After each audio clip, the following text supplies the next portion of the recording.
ನಮಸ್ಕಾರ ಎಲ್ರಿಗೂ, welcome back to my channel. ನಾನು ಕಮಲಾಕ್ಷಿ, ಆಸ್ಟ್ರೋ ನ್ಯೂಮರಾಲಜಿಸ್ಟ್ ಹಾಗೂ money coach, spiritual healer, founder of Golden Roots. Welcome back to my channel. ಇವತ್ತಿನ ವಿಚಾರ March 3ನೇ ತಾರೀಕು ಮಂಗಳವಾರ ಕೇತುಗ್ರಸ್ತ ಚಂದ್ರಗ್ರಹಣ ಸಂಭವಿಸ್ತಾ ಇರ್ತಕ್ಕಂಥದ್ದು. ಸಮಯ ಏನು, ಸೊ ಈ ಒಂದು ಗ್ರಹಣದ ವಿಚಾರಗಳು ಯಾವ ರೀತಿಯಾಗಿ ಪ್ರಾಪಂಚಿಕವಾಗಿ ಫಲಗಳನ್ನು ಕೊಡುತ್ತವೆ, ಯಾವ ದಾನ ಪರಿಹಾರಗಳನ್ನು ಮಾಡ್ಕೊಳ್ಬೇಕಾಗುತ್ತೆ, ಯಾವ ರಾಶಿ ಯಾವ ಲಗ್ನದವರಿಗೆ ಯಾವ ಫಲಗಳು ಎಲ್ಲವನ್ನ ನೋಡ್ತಾ ಹೋಗೋಣ. ಮೊದಲನೇದಾಗಿ ಗ್ರಹಣ ಅನ್ನತಕ್ಕಂಥದ್ದು ಪ್ರಾಕೃತಿಕವಾಗಿ ನಡೆಯುವಂಥ ಬಹಳ ವಿಶೇಷವಾದ ಒಂದು ವಿದ್ಯಮಾನ. ಆದರೆ ಜ್ಯೋತಿಷ್ಯದ ಪ್ರಕಾರ ಗ್ರಹಸ್ಥಿತಿಗಳನ್ನು ಲೆಕ್ಕಾಚಾರದಲ್ಲಿ ನಾವು ನೋಡುವಾಗ ಮನುಷ್ಯ ಕುಲದ ಮೇಲೆ, ಮಾನವನ ಮನಸ್ಥಿತಿಯ ಮೇಲೆ ಆಗುವಂಥ ಒಂದಿಷ್ಟು ಪರಿಣಾಮಗಳನ್ನು ಕುರಿತಾಗಿ ಗ್ರಹಣದ ಫಲಗಳು ಅನ್ನುವಂಥದ್ದು ಇರುತ್ತೆ.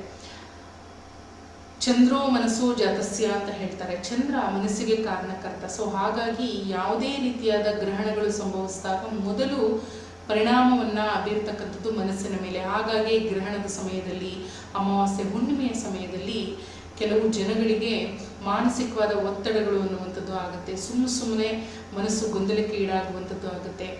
ಒಂದಷ್ಟು ಜಗಳಗಳು, ಕೋಪ, ತಾಪ ಅನ್ನುವಂಥದ್ದು ಹೆಚ್ಚಾಗುವಂಥದ್ದಾಗುತ್ತೆ.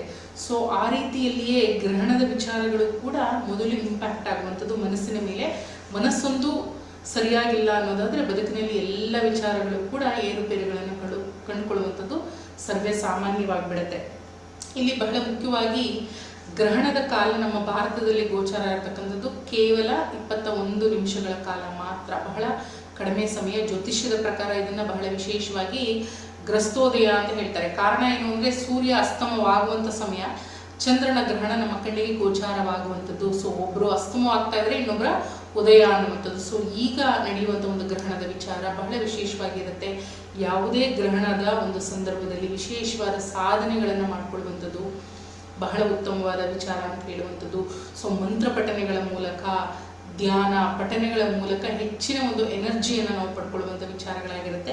ಸ್ಪಿರಿಚುವಲ್ ಫೀಲ್ಡ್ನಲ್ಲಿ ಇರೋರಿಗೆ ಬಹಳ ಉತ್ತಮವಾದ ಒಂದು ಸಮಯ. ಖಂಡಿತ ಮಂತ್ರ ಸಾಧನೆಗಳನ್ನು ಮಾಡ್ಕೊಳ್ಬೋದು.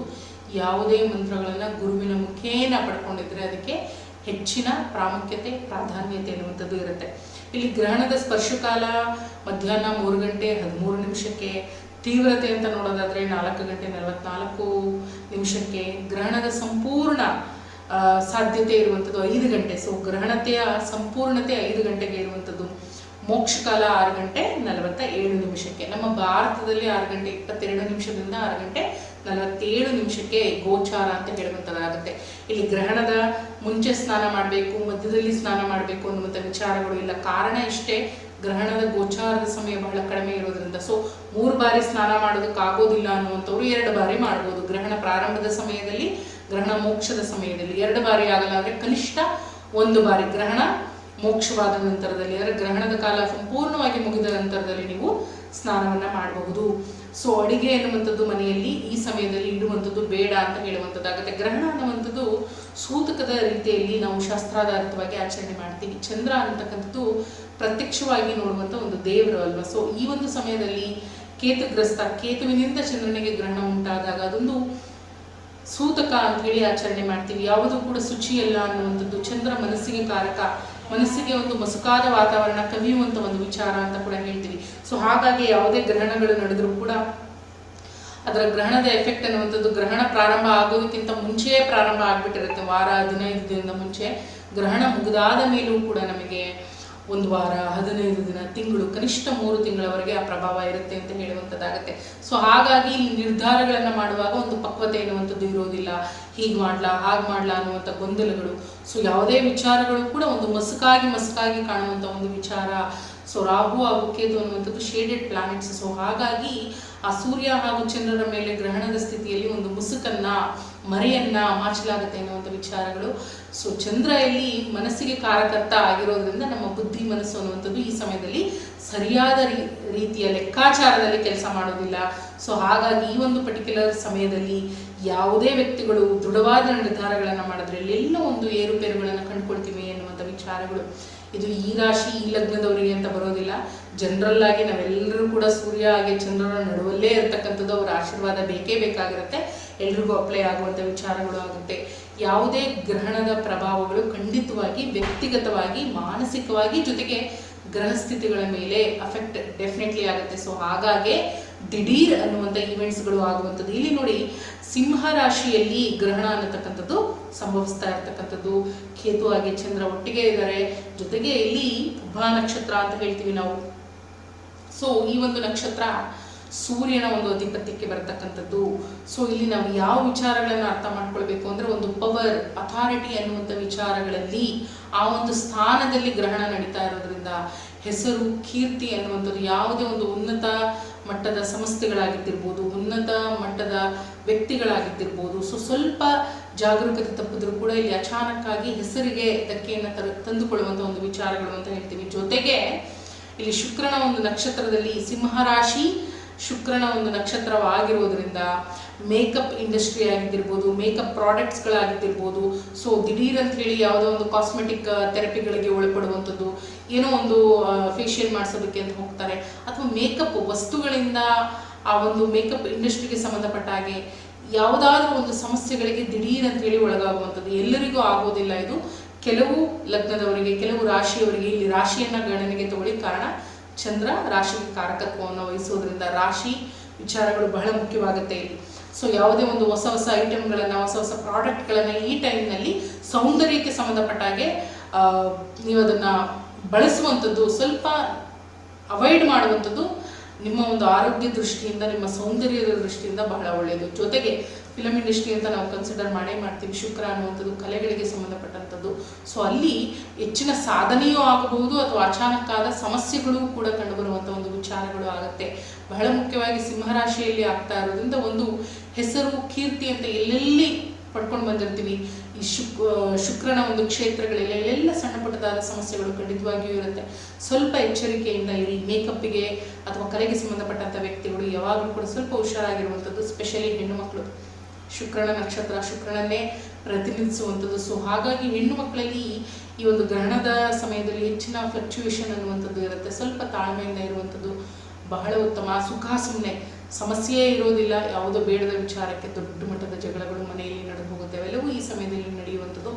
ಗ್ರಹಣ ಅಂದರೆ ಬರೀ ಕೆಟ್ಟದ್ದು ಅಂತ ಹೇಳಿ ಭಾವಿಸ್ಬೇಡಿ. ಖಂಡಿತವಾಗಿಯೂ ಗ್ರಹಣದಿಂದ ಒಳ್ಳೆಯ ಫಲಗಳನ್ನು ಕೂಡ ಪಡ್ಕೊಳ್ಳುವಂಥ ಯೋಗ ಕೆಲವು ರಾಶಿಯವರಿಗೆ ಇದೆ. ಈ ಬಾರಿಯ ವಿಶೇಷವಾದ ಗ್ರಹಣ ಸೊ ಮಿಥುನ ರಾಶಿ, ತುಲಾ ರಾಶಿ, ವೃಶ್ಚಿಕ ಹಾಗೂ ಮೀನ ರಾಶಿಯವರಿಗೆ ಉತ್ತಮವಾದ ಹಣದ ಸದೃಢತೆಯನ್ನು ಕೊಡ್ತಕ್ಕಂಥದ್ದು, ನಿಮ್ಮ ಸಮಸ್ಯೆಗಳಿಂದ ಹೊರಗಡೆ ಬರ್ತಕ್ಕಂಥದ್ದು, ಕೆಲಸದಲ್ಲಿ ಅಧಿಕಾರ ಪ್ರಾಪ್ತಿ ಅಂತ ಹೇಳ್ತೀವಿ, ಆ ಥರದ ವಿಚಾರಗಳು ನಡೆಯುತ್ತೆ. ಯಾವುದೋ ಕೆಲಸಗಳನ್ನು ಮಾಡಬೇಕು ಅಂತ ಡಿಲೇ ಮಾಡ್ತಾ ಇದ್ರೆ ಇದೊಂದು ಬಹಳ ಉತ್ತಮವಾದ ಸಮಯ. ಯಾವುದೋ ರೀತಿಯಲ್ಲಿ ಯಾರಿಂದಲೂ ಒಂದು ಒಳ್ಳೆಯ ಪುಷನ್ನು ಕೊಡುವಂಥದ್ದಾಗುತ್ತೆ.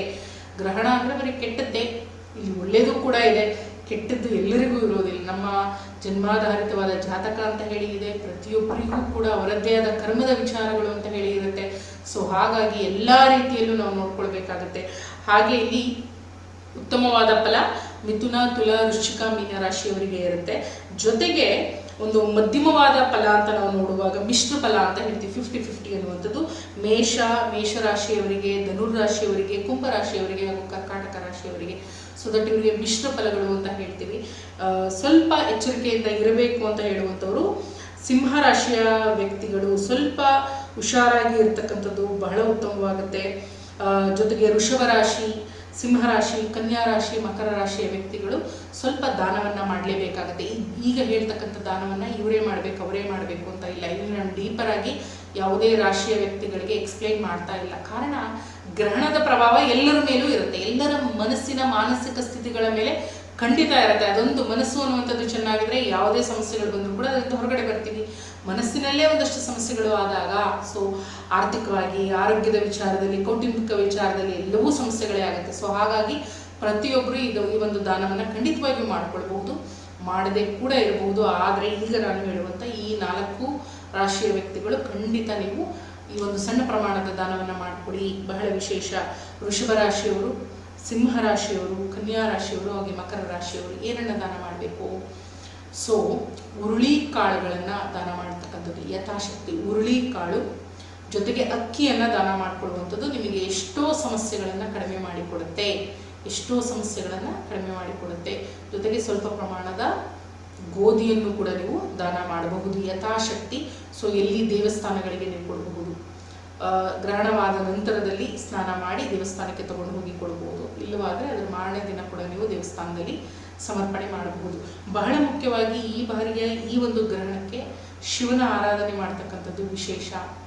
ಎಳನೀರಿನ ಅಭಿಷೇಕವನ್ನು ಮಾಡಿಸಿ ಈ ಒಂದು 4 ರಾಶಿಯವರು, ವೃಷಭ, ಸಿಂಹ, ಕನ್ಯಾ, ಮಕರ ರಾಶಿಯವರು ಎಳನೀರಿನ ಅಭಿಷೇಕ ಶಿವನಿಗೆ ಮಾಡಿಸೋದ್ರಿಂದ ನಿಮಗೆ ಬರಬಹುದಾದಂಥ ಸಮಸ್ಯೆಯ ಪ್ರಮಾಣವನ್ನು ಕಡಿಮೆ ಮಾಡಿಕೊಳ್ಬಹುದು. ತುಂಬ ದೊಡ್ಡ ಮಟ್ಟದ ಸಮಸ್ಯೆ ಆದರೂ ಕೂಡ ಅದರ ನಿವಾರಣೆಗೆ ಅತ್ಯುತ್ತಮವಾದ ಪರಿಹಾರವಾಗುತ್ತೆ.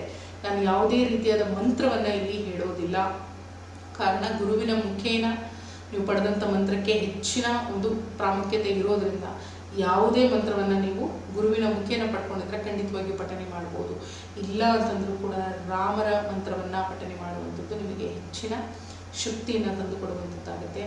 ಅಥವಾ ಓಂ ಶ್ರೀ ಸೋಮಾಯ ನಮಃ ಅಂತಕ್ಕಂಥ ಒಂದು ಮಂತ್ರವನ್ನು ಹೇಳಿಕೊಳ್ಳುವಂಥದ್ದು. ಯಾವುದು ಮಂತ್ರ ಬರ್ತಾ ಇಲ್ಲ ಅಂತಂದರೆ ನಿಮ್ಮ ಮನೆ ದೇವರು ಕುಲದೇವರನ್ನು ಆ ಒಂದು 20 ನಿಮಿಷಗಳ ಕಾಲ ಗಟ್ಟಿಯಾಗಿ ಮನಸ್ಫೂರ್ತಿಯಾದ ಸಂಕಲ್ಪದೊಂದಿಗೆ ಪ್ರಾರ್ಥನೆ ಮಾಡಿಕೊಳ್ಳುವಂಥದ್ದು ನಿಮಗೆ ಹೆಚ್ಚಿನ ಶುಭ ಫಲಗಳನ್ನು ತಂದುಕೊಡುತ್ತೆ. ಗ್ರಹಣಗಳು ಅಂತ ಬರುವಾಗಲೇ ಎದುರುಕೊಳ್ಳುವಂಥ ವಿಚಾರಗಳು ಖಂಡಿತವಾಗಿಯೂ ಇಲ್ಲ, ಜಾಗರೂಕತೆಯನ್ನು ವಹಿಸಬೇಕಾಗತ್ತೆ ಅಷ್ಟೇ. ಸೊ ಈ ಸಮಯದಲ್ಲಿ ಗಟ್ಟಿಯಾದ ನಿರ್ಧಾರಗಳನ್ನು ಮಾಡುವಂಥದ್ದು ಬೇಡ. ಹೊಸ ವಿಚಾರಗಳಿಗೆ ದಿಢೀರಂತ ಹೇಳಿ ಆತುರದ ನಿರ್ಧಾರಗಳಲ್ಲಿ ಕೈ ಹಾಕುವಂಥದ್ದು ಬೇಡ. ಅದಷ್ಟೇ ವಿಚಾರಗಳು. ಸೊ ಎಲ್ಲ ಮಾಹಿತಿ ನಮಗೆ ಇಷ್ಟವಾಗಿರುತ್ತೆ ಅಂತ ಹೇಳಿ ಭಾವಿಸ್ತೀನಿ. ನಮ್ಮ ರಾಶಿಗೆ ಸಮಸ್ಯೆ ಆಗಿಬಿಟ್ಟಿದೆ ಅಂತ ಹೇಳಿ ಸಿಂಹ ರಾಶಿಯವರು ತಲೆ ಮೇಲೆ ಕೈಯನ್ನು ಹೊತ್ಕೊಂಡು ಕೂರುವಂಥ ವಿಚಾರ ಏನೂ ಇಲ್ಲ. ಸ್ವಲ್ಪ ಜಾಗರೂಕತೆಯಿಂದ ಇರಿ, ಮನಸ್ಥಿತಿಯನ್ನು ನೆಮ್ಮದಿಯಾಗಿ ಇಟ್ಕೊಳ್ಳಿ. ಹೆಚ್ಚಿನ ಮೆಡಿಟೇಷನನ್ನು ಮಾಡುವಂಥದ್ದಾಗಲಿ, ಮಾತು ಕಡಿಮೆ ಇದ್ದರೆ, ತಾಳ್ಮೆ ಹೆಚ್ಚಾಗಿದ್ದರೆ ಯಾವ ಸಮಸ್ಯೆಗಳು ಕೂಡ ನಿಮಗೆ ಬಾಧಿಸೋದಿಲ್ಲ. ಎಲ್ಲ ಮಾಹಿತಿ ನಮಗೆ ಇಷ್ಟವಾಗಿರುತ್ತೆ ಅಂತ ಹೇಳಿ ಭಾವಿಸ್ತೀನಿ. ಸರ್ವೇ ಜನ ಸುಖಿನೋ ಭವಂತು, ಸಕಲ ಸನ್ಮಂಗಲಾನಿ ಭವಂತು. ನಮಸ್ಕಾರ. ಕೃಷ್ಣಾರ್ಪಣಮಸ್ತು.